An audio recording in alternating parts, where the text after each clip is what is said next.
ठीक है।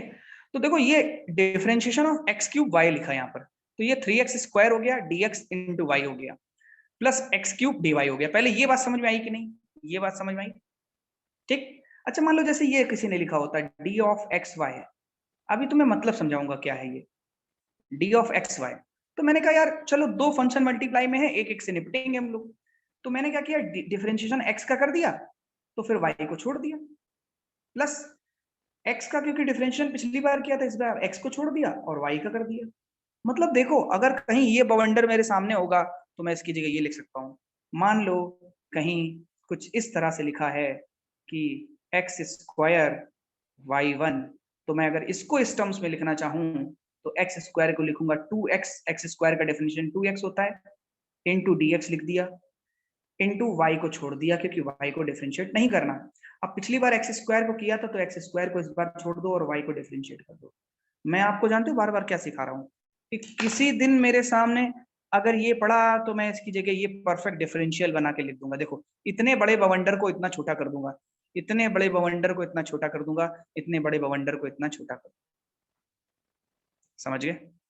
ये है मेरे दिमाग में, ये चीज मैं सोच के बैठा हूँ कि अगर मेरे सामने कभी आया, इसको अगर रिप्लेस करना हो ना कभी भी तो हम इसमें आएगा, इसको बोलते परफेक्ट डिफरेंशियल। देखो इसके अंदर पूरी तरह परफेक्शन के साथ डिफरेंशियल के सामने फंस गया है। सर ये चीज फिजिक्स में कहाँ जरूरत आ गई? बिल्कुल ठीक क्वेश्चन कि फिजिक्स में कहाँ आया। हमने एक क्वेश्चन आपको दिया, ये आपको जानते हो दो जगह जरूरत पड़ी थी। एक वर्क पावर एनर्जी, अगर 11th क्लास में आपने सही लेवल की पढ़ाई की होती तो आपको वर्क पावर एनर्जी में एक बार जरूर फंसते, वहां पर आईआईटी ने पूछा है ऑलरेडी। ठीक है, तो मैं और आपको आज वाले चैप्टर में फंस रहा है इलेक्ट्रिक पोटेंशियल में। यहाँ पर आपको गिवन है कि इलेक्ट्रिक फील्ड वेक्टर जो है वो कुछ इस तरह गिवन है, वाई आई कैप प्लस एक्स जे कैप। ठीक है, एक जगह इलेक्ट्रिक फील्ड ये लगी हुई है वाई आई कैप प्लस एक्स जे कैप। अब वहीं पर जो ये इलेक्ट्रिक फील्ड है वहां पर आपको पोटेंशियल कैलकुलेट करना है एक ए पॉइंट से बी पॉइंट के बीच में। ए पॉइंट के कोऑर्डिनेट है -1, 2 और इसके कोऑर्डिनेट है 1, 2 या मान लो 1, 3 ऐसे। ठीक है, इनके बीच का पोटेंशियल डिफरेंस आपको कैलकुलेट करना है, मतलब आपको निकालना है VB माइनस VA की वैल्यू। लेकिन मेरे दिमाग में एक बात जा रही है बार बार, अगर इन दोनों के बीच का पोटेंशियल डिफरेंस, अभी हम लोगों ने कुछ देर पहले ही ऐसे कुछ क्वेश्चन कर रहे थे, अब फिर से वैसा ही कुछ क्वेश्चन है लेकिन यहाँ दिमाग थोड़ा अलग लगाना है। चलो फील्ड कैसी है पहले पहचानो, नॉन यूनिफॉर्म फील्ड है, नॉन यूनिफॉर्म फील्ड। अच्छा नॉन यूनिफॉर्म फील्ड में तो हमने पढ़ा है कि delta V is equal to minus of integration E vector dot dr vector लिखते हैं। तो ये माइनस साइन हो गया, इलेक्ट्रिक फील्ड वेक्टर जो है वो हो गया वाई आई कैप प्लस एक्स जे कैप डॉट dr की जो वैल्यू है that is dxi plus dy j cap dxi plus dy j cap. ये हो गया इलेक्ट्रिक फील्ड और dr। ये dr में देखो dx भी होता है, dy भी होता है, dz भी होता है। तो मतलब dr को लिख सकता हूँ dxi cap, dy j cap, dz k cap. ये शायद सबको पता होगा, 12th 11th क्लास में भी पढ़ा था वर्कडन वाले क्वेश्चन में, और यहाँ पर फिर से मैं बता रहा हूँ ये dr होता है dxi cap, dy j cap, dz k cap. Sir आपने z क्यों नहीं लिखा? क्योंकि यहाँ पर x और y वाले ही हैं देखो, इसलिए z लिखने की जरूरत ही नहीं है मुझे। ठीक, अब मैं यहाँ पर लिमिट लगाऊंगा, कहाँ से कहाँ तक लिमिट? देखो यहाँ x और y दोनों चीजें हैं इसलिए लिमिट लगेगी -1, 2 से, देखो -1, 2 से कहां तक जाएगी लिमिट? 1, 3 तक। समझ गए? और यहाँ पोटेंशियल डिफरेंस होगा final minus initial, final minus initial, final का पोटेंशियल माइनस इनिशियल का पोटेंशियल। तो फाइनल का पोटेंशियल बच्चों क्या होगा बताओ जल्दी से? फाइनल कहां पर पहुंचोगे? बी पर, तो VB माइनस इनिशियल कहां थे? VA। अच्छा माइनस यहां लगाया, डॉट प्रोटेक्ट करो, आई का आई के साथ करोगे तो 1 हो जाएगा, तो y इंटू dx बचेगा यहाँ पर, इतना सभी को पता होगा, प्लस x जे कैप, यहाँ dy जे कैप है तो x dy हो जाएगा यहाँ। यार जरा नजर डालो भाई साहब, ये कौन सी दुनिया का इंटीग्रेशन में आ गए हम लोग? यार हम लोगों ने कभी भी ऐसे इंटीग्रेशन नहीं पढ़े। सर हम आंसर लोगों ने 5 पढ़े है। नहीं, अब तो बताओ, रुक जाओ, अब तो बेटा कन्वर्ट कर दे बस इसको वहां पर, बस हो गया। ठीक है, 5 और 4 हो, देख लेंगे अभी लोग। तो देखो अभी तक हम लोगों ने कभी ऐसे डिफरेंशिएशन नहीं पढ़े थे, इंटीग्रेशन, क्योंकि अभी तक हम लोगों ने जो इंटीग्रेशन पढ़े थे वो यहाँ x लिखा होता था, और अगर यहाँ dy लिखा है तो यहाँ y का फंक्शन होता था। लेकिन देखो यहाँ पर उल्टा हो गया, y dx और x dy। लेकिन आप पहचानो डिफरेंशियल इक्वेशन, देखो हम इसको चाहें तो परफेक्ट डिफरेंशियल इक्वेशन इसमें कन्वर्ट कर सकते हैं। देखो dx y, y dx, ठीक, y dx x dy, देखो ये परफेक्ट डिफरेंशियल इक्वेशन। लेकिन ये किसकी परफेक्ट डिफरेंशियल इक्वेशन? इसकी। तो बताओ, मैं बड़े आराम से ये ना लिख करके अगर ऐसे सॉल्व करूं तो मैं बैठा रहूंगा, यही क्वेश्चन मुझे छोड़ना पड़ जाएगा। लेकिन अगर मुझे परफेक्ट डिफरेंशियल इक्वेशन का आइडिया है तो मैं समझ जाऊंगा कि ये कैसे होगा। कुछ बच्चे कह रहे हैं सर इच्छा एक बताओ यार, इतने आप ये 3-4 लिख के बता देते हो, हमें याद तो नहीं रहेंगे, तो हम कैसे पहचानेंगे ये किसका डिफरेंशियल इक्वेशन है? बिल्कुल सही क्वेश्चन है। एक तो ये बात सिखानी है कि कैसे पता चलेगा कि किसका डिफरेंशियल इक्वेशन है। ठीक है, अभी तो आप एक चीज देख सकते हो ना कि y dx plus x dy की वैल्यू है, y dx plus x dy की वैल्यू है d of x y। तो यहाँ लिखेंगे integration of d of x y, लिख दिया, ये बन गया। और लिमिट लगी है कहां से कहां तक, -1,2 से लेके 1,3 तक, और आगे क्या लगा है, माइनस। अब आ जाओ पहले क्वेश्चन सॉल्व करते हैं, फिर आपको ये सिखाएंगे कि कैसे पहचानेंगे कि ये किसकी डिफरेंशियल इक्वेशन है। ठीक है, देखो तो ये आ गया minus of integration of d of x y x into y, और यहाँ है -1,2 और 1,3, -1,2 और ये 1,3, और ये पोटेंशियल डिफरेंस हो गया बी का -a का। ये हो गया डिफरेंशिएशन और इंटीग्रेशन। अगर आमने सामने आ जाए एक दूसरे को तबाह कर देंगे, ये सांप और नेवले हैं, एक दूसरे को देखते ही मार डालेंगे बिल्कुल। ये लगाया माइनस, यहाँ लगा दिया -1,2 और ऊपर गया 1,3, higher limit minus lower limit, ये ब्रैकेट लगाया, x की जगह 1 रखोगे और y की जगह 3 पहली बार, तो x की वैल्यू 1 और y की वैल्यू 3, माइनस लगाओ, फिर x की वैल्यू -1 रखोगे और y की वैल्यू 2, तो कितना आ जाएगा, ये आ जाएगा 3 प्लस का 2 दैट इज इक्वल टू -5, तो VB minus VA is equal to 5 volt. ठीक है, VB minus VA is equal to -5 volt. पहले ये बात समझ में आई कि डिफरेंशियल इक्वेशन बनाना क्यों जरूरी था।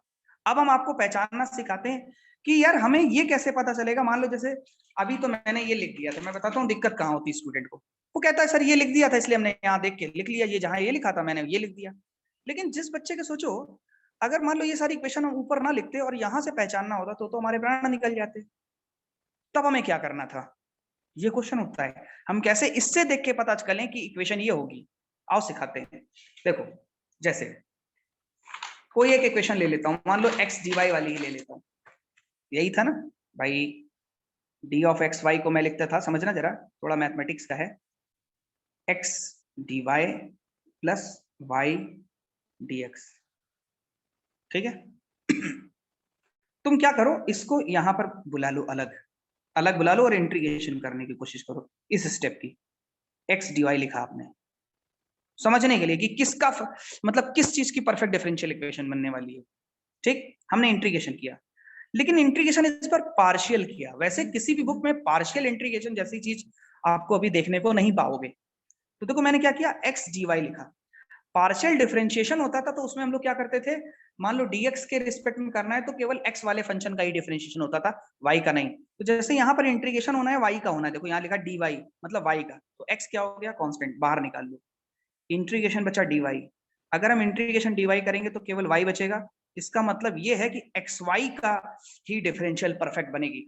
अब ये बात सही है कि नहीं, इधर से रीचेक करो, देखो आओ इसमें रीचेक करते हैं, इसका भी इंटीग्रेशन करो, y dx किया, तो अब यहां पर किसका डिफरेंशिएशन है, dx का, x का, मतलब x वेरिएबल है, बाकी y कांस्टेंट, तो y को बाहर निकाला मैंने, अंदर बचा dx। यहां भी सॉल्व किया, dx डिफरेंशिएशन और इंटीग्रेशन आमने सामने, तो आ गया xy। देखो यहां से भी xy आया, यहां से भी xy आया, तो पक्का हो गया कि अगर ये इक्वेशन लिखी होगी तो मैं लिख दूंगा d ऑफ xy। अगर दोनों के रिजल्ट इंटीग्रेशन पार्शियल इंटीग्रेशन करने से बराबर आ गए तो परफेक्ट डिफरेंशियल इक्वेशन बन जाएगी। और अगर दोनों बराबर नहीं आते, मान लो यहाँ एक्स वाई आता, यहाँ एक्स स्क्वायर वाई आ जाता, तो फिर परफेक्ट डिफरेंशियल इक्वेशन बनाई नहीं जा सकती। मेरी बात बताओ आप लोगों को बेटा समझ में आई कि नहीं? सर ने क्या बता दिया कि कैसे चेक करेंगे कि परफेक्ट डिफरेंशियल इक्वेशन है कि नहीं। और एक और क्वेश्चन से मैं आपको दिखा देता हूं भाई, समझना जरा, थोड़ा अच्छा है, थोड़ा दिमाग लगाना है, दिमाग खोल के बैठना है तो समझ में आएगा लेवल थोड़ा, ठीक है? ठीक है, अब देखो क्या होता है, जैसे मैंने मान लो ये वाली इक्वेशन एक्स स्क्वायर वाई वाली इक्वेशन ले लेता हूँ थोड़ी देर के लिए समझाने के लिए आपको। देखो differentiation of x square y लिखा है और इसका सॉल्यूशन दिया किसी ने 2x dx। ये सीबीएसई के बिल्कुल भी काम का नहीं है, मैं बता दूं। आ जाएगा तो ठीक, नहीं आ जाएगा तो भी ठीक, x square y d y. अब अगर आप इस पोर्शन में इंटीग्रेशन करने बैठ गए तो देखो d के साथ क्या लिखा है dx, मतलब इसने पोर्शन का इंटीग्रेशन होगा y कांस्टेंट की तरह हो जाएगा, तो y बाहर आ जाएगा इंटीग्रेशन से, 2 बाहर आ जाएगा, इंटीग्रेशन के अंदर बचा x dx।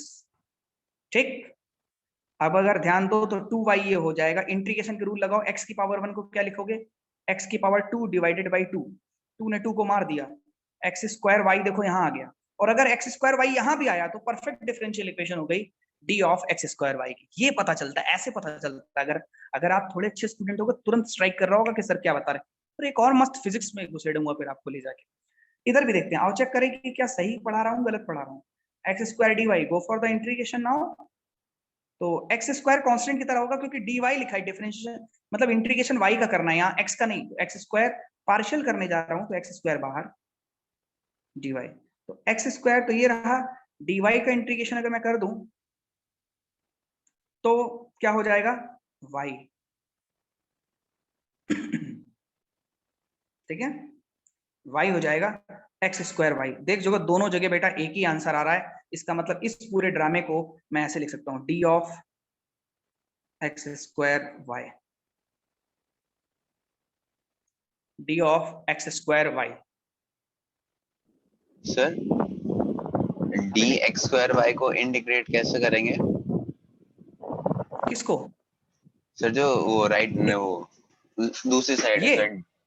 सर नहीं, ये हाँ सर इसको। अरे इधर को करने की जरूरत ही क्या इसको? हाँ सर इसको। अरे यार ये तो सीधे सीधे इंटीग्रेशन के सामने आ जाएगा ना, ये इक्वेशन बनी होगी इसके सामने, ये फंस गया, ये कन्वर्ट करके कहाँ पहुंच गए यहाँ पर, तो ये बन गया लो ए एक्स स्क्वायर वाई। समझ तो गए हो गए, सांप और नेवला आमने सामने, इंटीग्रेशन और डिफरेंशिएशन आमने सामने आएंगे, बर्बाद कर देंगे, खत्म कर देंगे, लो हो गया। समझ में आया क्या? ये क्या कर रहा था मैं, ये चेक करके बता रहा था कि ये परफेक्ट डिफरेंशियल इक्वेशन बन भी सकती है कि नहीं बन सकती। पता चला बन सकती है, गारंटी के साथ बन सकती है। देखो एक्स स्क्वायर वाई और यहाँ एक्स स्क्वायर वाई दोनों जगह सेम आ गया, इसका मतलब गारंटी से परफेक्ट डिफरेंशियल इक्वेशन बन सकती है। और वो किसकी परफेक्ट डिफरेंशियल इक्वेशन बनेगी? वो that is x square y की परफेक्ट डिफरेंशियल इक्वेशन बनेगी, क्योंकि दोनों जगह सेम रिजल्ट आया है, तो इसलिए मैंने differentiation of x square y. अब जो बढ़िया बच्चे हैं वो एक बात समझ पा रहे होंगे कि यार जब भी कोई टीचर पार्शियल डेरिवेटिव करता है तो याद करो वहां x भी होता था, y भी होता था, z भी होता था। मतलब जब मोर देन 2 वेरिएबल्स होते हैं ना x y z के टर्म्स में, तब टीचर पार्शियल करता है, और जब वो पार्शियल करता है तो किसी एक को कांस्टेंट मान लेता है। समझ गए?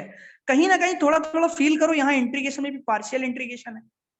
आपने जब इंटीग्रेशन किया इस वाले पोर्शन का तो y कांस्टेंट हो गया और x का इंटीग्रेशन किया, क्योंकि यहाँ dx लिखा है इसलिए इंटीग्रेशन x का ही हो सकता है।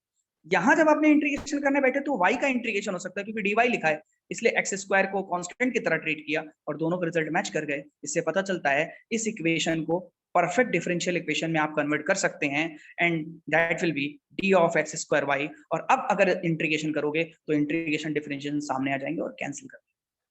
ठीक है, आई होप आपको ये बात समझ में आई होगी कि कभी भी कोई न्यूमेरिकल सॉल्व करते वक्त अगर बीच में परफेक्ट डिफरेंशियल इक्वेशन आपकी फंस रही है तो परफेक्ट डिफरेंशियल इक्वेशन को हम लोग कैसे कन्वर्ट करते हैं और उसका इंटीग्रेशन करके सॉल्यूशन कैसे निकालते हैं, आई होप आपको समझ में आ गया होगा।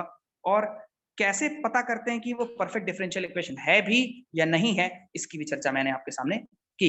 ये बात आपको समझ में आई होगी। एक और अच्छी बात बता दूं, अगर कोई किसी भी इलेक्ट्रिक फील्ड की इक्वेशन से परफेक्ट डिफरेंशियल इक्वेशन बन रही हो तो वो इलेक्ट्रिक फील्ड कंजर्वेटिव होती है। कंजर्वेटिव का मतलब समझना, देखो अगर कोई बच्चा मुझसे ये कहे सर इस इक्वेशन को देखो आप, मैंने कहा हाँ बोलो, कहता फील्ड ये कंजर्वेटिव है कि नॉन कंजर्वेटिव है? सर क्या बात कर रहे हो आप? मैंने कहा कंजर्वेटिव है कि नॉन कंजर्वेटिव है। तो मैं आपको बता दूं, क्योंकि इससे परफेक्ट डिफरेंशियल इक्वेशन बन रही है, इसलिए मैं गारंटी से कह सकता हूं कि ये फील्ड कंजर्वेटिव है। दुनिया में जितनी भी फील्ड कंजर्वेटिव होती हैं, उन्हीं से परफेक्ट डिफरेंशियल इक्वेशन बनती है। इसी वजह से यही कंसेप्ट आपको ग्रेविटेशन भी देखने को मिल सकता है, यही कंसेप्ट आपको वर्क और एनर्जी में देखने को मिलता है, क्योंकि वर्क और एनर्जी इलेक्ट्रिक फील्ड में भी आ जाता है, वर्क और एनर्जी का कंसेप्ट आपको ग्रेविटेशनल पोटेंशियल में भी देखने को मिलता है। तो जहां जहां कंजर्वेटिव फील्ड होगी, वहां वहां आप देख सकते हो कि जब उसका पोटेंशियल ड्रॉप निकालोगे, तो वहां पर कभी ना कभी या वर्क डन निकालते वक्त परफेक्ट डिफरेंशियल इक्वेशन बनती है। ये बताता है कि जिस फील्ड की वजह से ये सारा ड्रामा हो रहा है, वो कंजर्वेटिव नेचर की है। तो मैंने आपको आज परफेक्ट डिफरेंशियल इक्वेशन की थोड़ी चर्चा की। कल हम लोग जब एक्स्ट्रा क्लास खत्म होगी, उसके 20 मिनट आपको थोड़े से अर्थिंग वाली प्रॉब्लम बताएंगे, जिसमें कई सारे स्फीयर होते हैं और उनको अर्थ से कनेक्ट कर देते हैं। तो बस 20 मिनट का स्लॉट रखेंगे हर दिन, 20 मिनट्स का एक्स्ट्रा, और उस दिन कुछ अच्छा टॉपिक से हटके, ठीक है। तो आज आप लोगों को बेटा ये समझ में आया क्या? थोड़ा सा टफ है, बार बार रिकॉल करना। आई होप आप लोगों को समझ में आया होगा। और अगर आप मैथ्स के थोड़े सही स्टूडेंट हैं और आपको थोड़ा सा लेवल सही है, तो आपको बहुत मजा आएगा, अदरवाइज तो फिर तो जानते ही हो, है ना। ठीक है, आज के लिए इतना ही। केवल 20 मिनट्स हर दिन एक्स्ट्रा होगी, है ना, वो आपके लिए बस कुछ नया। तो कल हम लोग अर्थिंग पे डिस्कशन करेंगे, अर्थिंग वाली प्रॉब्लम जो आती हैं